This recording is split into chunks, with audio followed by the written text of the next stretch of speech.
Alright, I'm sure I'm late to the party as I had work this morning, and because of Asia servers, the livestream aired at 3 AM. But I thought I'd do a brief overview of the first anniversary announcements that took place during the stream and give a bit of my own thoughts about it all. I'm also gonna do a short pre-analysis of Red Hood and Smol White, though I don't believe their entire kits have been released yet, so there's only a short summary of what they do at the moment. This video isn't scripted, so I may go off in tangents. Anyways, my name is Psyche, and let's see what the first Nikke anniversary has to offer. So there's a new event, same as the half anniversary. This one's one of those longer ones running for 3 weeks. There were some screenshots regarding a new minigame, there's a new boss which I'm assuming is the co-op mode, and maybe the boss for the challenge mode too. Looking forward to the story, Overzone was amazing, and I hope they can keep up the momentum.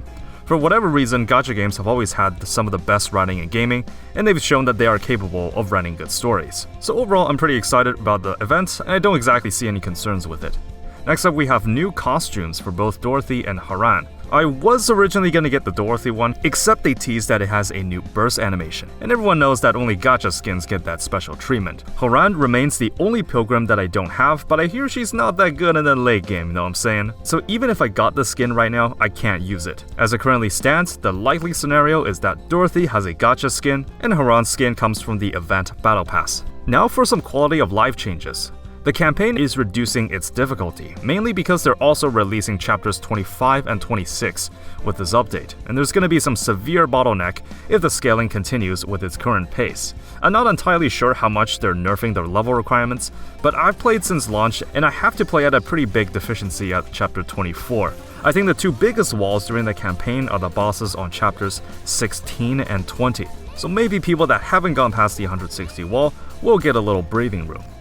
The Raid Up unit gets a trial mode in the shooting range. That's pretty cool, I guess. I'm not sure entirely what they mean by exclusive character experience for returning players. The English translation has always been a little off, but the icon here's got some flags that may indicate something. I wasn't there for the stream, so maybe they clarified it then, so please let me know if I'm missing something here. The skill reset tokens are back. You can reset a unit's skill to level 1 and get refunded all the materials. Just be warned, these do expire, so make it count. Tribe towers and lost sectors get new levels. I don't climb these a lot, I just like doing like 1 level a day to complete the daily. Not exactly a rush to get gems or molds, so I usually just take my time with these.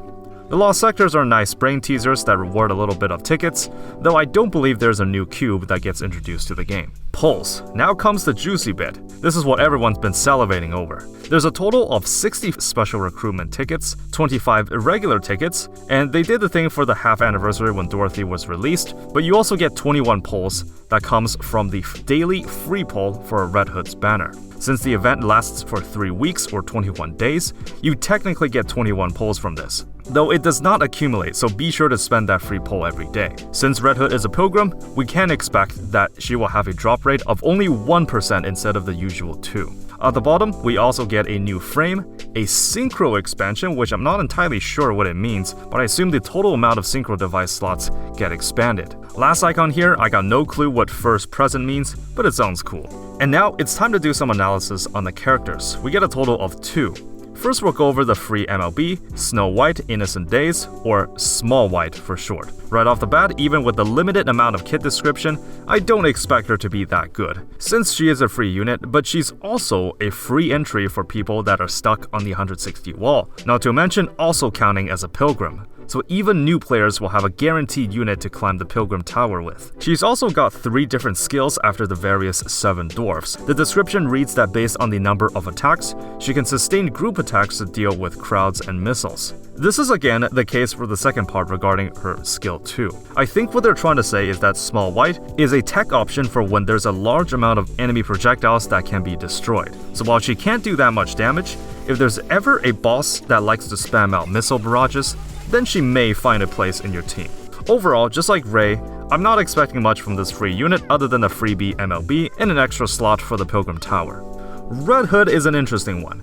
She is regarded as one of the most flexible units that will be released into the game. She is all of types 1, 2, and 3. and the stage you use her at has a different effect, meaning you can freely choose which ability you want on the fly depending on the situations. We can see that the 3 abilities include self-healing, buff to all allies, and doing high damaging attacks. She is a sniper user and attacker class, so it's time to go back and farm Pilgrim manufacturer gear. Now, what's really cool about Red Hood is that her 3 types of bursts are counted separately for their cooldowns. In the JP stream, you can see that Red Hood's bursts can be used back to back, so if you wanted to, you could solo a level with her and still be able to enter full burst. That is pretty crazy. She's also got a gimmick with charge speed. If her charge speed exceeds 100%, then any access will count as charge damage instead. Now, I'm not sure how effective this is going to be, but I'm assuming she has a gimmick within one of her skills that somehow interacts with this. So it's kind of looking similar to how Alice works. We're still missing the description of her full kit, but dare I say, this is looking to be an extremely powerful unit. Overall, I was hoping for a free SSR selector, but seeing the amount of new stuff that's coming to the game, I am extremely satisfied of what's to arrive. They really didn't have to give over 100 free pulls. I would have expected like 30 or 40 pulls, so they're going above and beyond my expectations. But that's what you can expect from a studio that actually seems to care about its player base, unlike some other gacha game studios out there that could certainly learn a thing or two. Am I right or am I right? All I can say is, enjoy the celebration, still way better than Genshin anniversaries.